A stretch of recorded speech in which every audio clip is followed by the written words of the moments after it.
emergency podcast on the Final Furlong as we react to the retirement of Rachael Blackmore, one of the greatest in the saddle over recent years. We'll all give our thoughts on her after her shock announcement today that she is stepping aside from racing. When Rachael Blackmore started riding, there were a number of people who were still very prominent voices in racing media who were writing articles, appearing on podcasts, going on television saying, a woman will never make it in racing unless she's given the benefit of a weight allowance. They're not able to do it. Chris Cook and I both debated somebody on this very show, both of us of the opinion that this is complete nonsense. Of course a woman could make it. It's not really about strength. It's about finesse in the saddle. It's about the ability in the saddle. It's about your ability to time a race. The horse is the one who has the strength. You have to be able to guide that horse properly. Strength in the saddle can often be misinterpreted. And all those people went quiet once Rachael Blackmore emerged on the scene. She won every single prize that this sport has to offer at the top level. She did it with grace, with class, with dignity, and she has retired with those qualities that she has demonstrated throughout her entire career. No retirement tour, no farewell tours, no charging Kilbeggan extortionate prices for appearance fees, just an announcement on X. I'm out. Thanks very much. An absolutely world-class rider, a world-class person from everything that I've gathered over the years, and somebody that has genuinely redefined the sport to the point, George, that the conversation about gender in racing no longer applies. You're not a female jockey, you're a jockey. She redefined the sport, and she did so in a way that literally made people stop saying, oh, the only way a woman can make it in racing is if they have a weight allowance. She genuinely changed the game, and that's the highest compliment I can pay her. Yeah, absolutely. I was lucky to work alongside her for a small while at Henry de Bromhead's, and everything you think she is on TV is exactly what she is. Just the kindest, most lovely person. I think the first day I was there on the same day as her, she wouldn't have had a clue who I was, and just came over and said, "Oh, hey, have you just started? Have you, like, how are you getting on? Where did you come from? Who were you riding for before?" And very quickly worked out I was riding for Gary Moore, and it was about 3 weeks before Cheltenham, and asked me how the hell she beat Goshen, which was information she never needed in the end. My exact words were, "You can't beat Goshen, only Goshen can beat Goshen," and how true that turned out to be. Wise words. Was she riding Aspire Tower that day? Aspire Tower, yeah. No, so I was there that year, the year Honeysuckle won, was it the Mares Novice, I believe, and Pot Kettle Black won the Arkle. Put the kettle on. Put the kettle on. Put the kettle on. Aidan Coleman. I used to ride a mare called Pot Kettle Black in Point to Points. I always get them mixed up. But yeah, lovely person. And actually, I think I told on this podcast, I'd only ever seen like lovely, smiley Rachael, like sort of making everyone feel at home and everything. And I saw it for the first time at Cheltenham this year. You never really got to see that real competitive spark. I saw her come back in. They'll be delighted with that. That's a 10-year-old, absolutely run off his head. Like, they'll be delighted. Like, he made a mistake 3 out, probably might have cost him second or whatever. It's Ballyadam. Came back in, Ballyadam. Came back in, face like thunder, and I was like, there it is. That's what I used to see from AP. Like when we shared a weighing room, and like you don't see loads of it. There's a lot of people who plaster a smile on there, people that can't. And like say Ruby, AP, Barry Geraghty, people you wouldn't talk to when they've just been beat a short head. And I suddenly went, there it is. That's why she's been so successful. She's got that same thing. I always refer to an interview of Mark Cavendish when he just won silver at the Olympics in London. And they interviewed him and he was nearly in tears. He was so angry. And he just won silver at the Olympics. I went, that's AP. That's the only place I've ever seen that before is AP McCoy. And I saw it in Rachael this year at Cheltenham. It's interesting to sort of see behind what's going on behind the eyes, because that's obviously what drove her to the success that she had.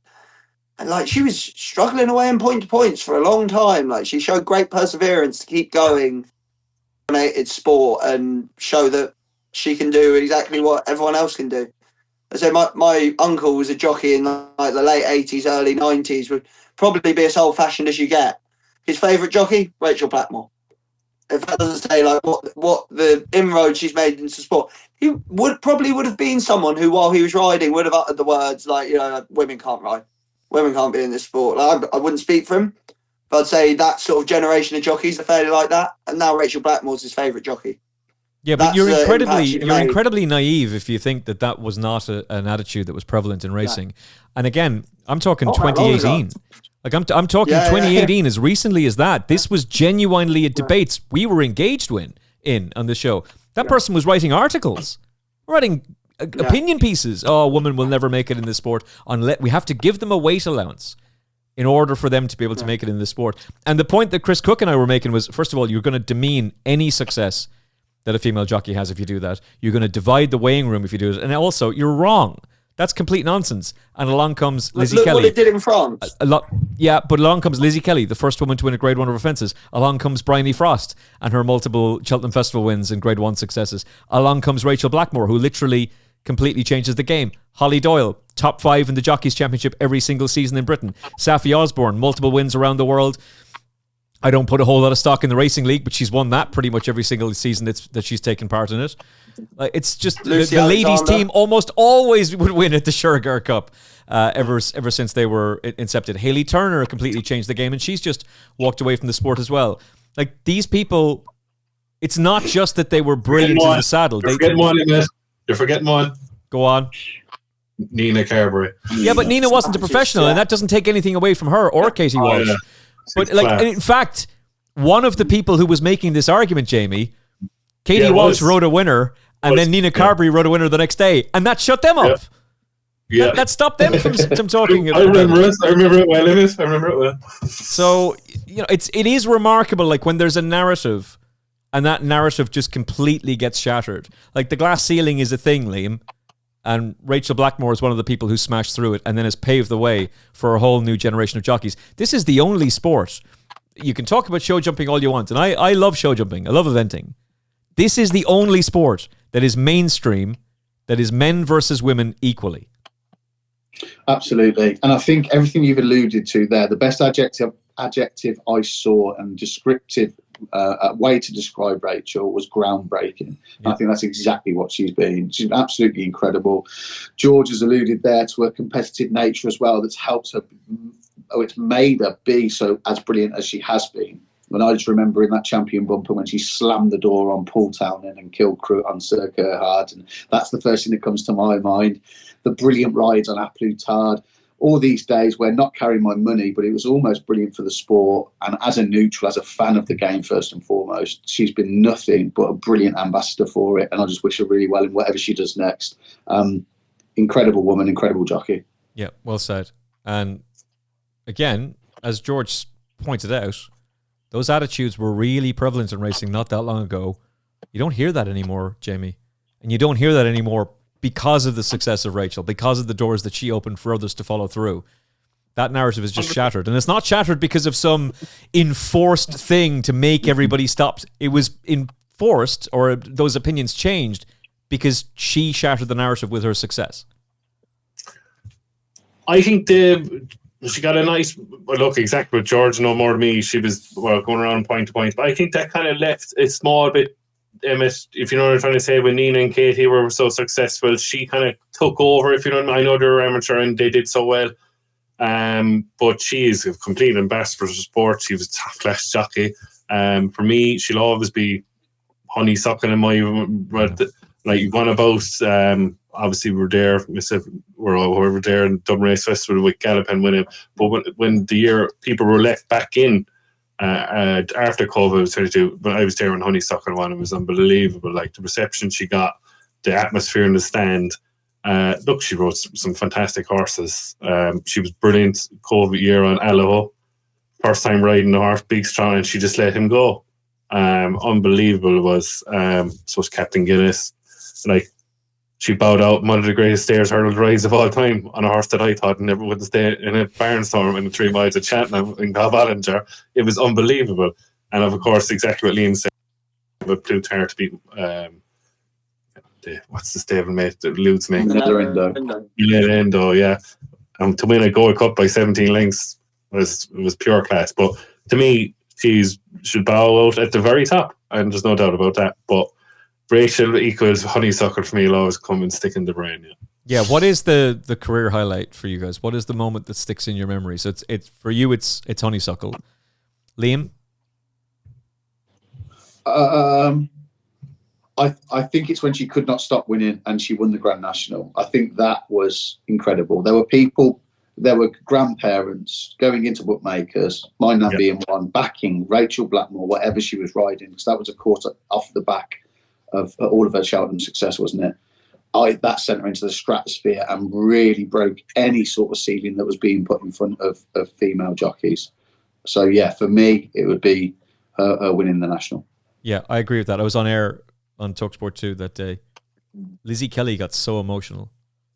And she was the first one to win a Grade 1 over fences. But she had begun to think, I'm not going to see this. It's not going to happen. And then along comes Rachael. And look, obviously Lizzie competed at Aintree at the highest level as well and had a great career. But it was just the consistency and the class and such a weird atmosphere that there's no one there. It's such a bizarre time. Yeah, I love that. And obviously the Honeysuckle success in the Mayor's Hurdle, in that particularly emotional Mayor's Hurdle, that was magic, particularly with the battle she had. But a Plutard is right up there as well, George. I mean, that Gold Cup performance, Mike, I didn't have a cent on her that day, but my God, that was stunning. But I think on what you've just said about Lizzie Kelly being emotional, and like I said about, like I said, my nearly 60-year-old uncle saying Rachael Blackmore was his favourite jockey now. Imagine what it's like for little girls who maybe have either been born into racing or not been born into racing. They're thinking that maybe that's something they one day want to give a go. Imagine how massive it is for them. I'd say every young girl, probably of a certain age, maybe it's not so common now, but even young boys as well, have seen National Velvet. Yeah. And this was National Velvet come to life. Yeah. That was an entire movie written around women can't ride in the National, and she goes and wins it. And Rachael, she'd never be a professional jockey, and she won the Grand National. That has there's no sort of debate. That has to be your objective. Rachael Blackmore sort of top moment is probably being said not even that long ago. It's a man's race. It's everything you ever talk about with the Grand National. Say if my uncle or my dad or whoever else has been around the Aintree course talk about it, you almost without thinking go, oh, that's when men were men. It's everything about the discourse of the Grand National is talking about men and manliness and everything. So for it to go and be won by a woman on and it wasn't some mad Foyne-Avon thing either. She just gave her horse the best ride in the race. Yeah. That was massive. I was from a personal standpoint, my favourite moment will be Bob Olinger winning the Ballymore, because we all knew how good he was at Henry's, and that was the day he proved it. And a lot of us were on slips that were over a year old for that race, from when he ran his first bumper. So that was a massive day. I think certainly myself, I was on at 33s, 25s, 6s, and 7-4. It was a huge day for everyone that was working there when Bob Olinger was just a little bumper horse. But I think objectively you can't say anything other than the National, can you? It was like you said, groundbreaking in every way. And shouldn't be forgotten, Henry had the 1-2 as well with Balco de Flo, who actually both shared a paddock together at Henry's when I was there. They both lived out in a little wood chip paddock that was part of my little corner, and they were just Balco and Manella. I never really thought anything of them, and then the next year they finished first and second in the National.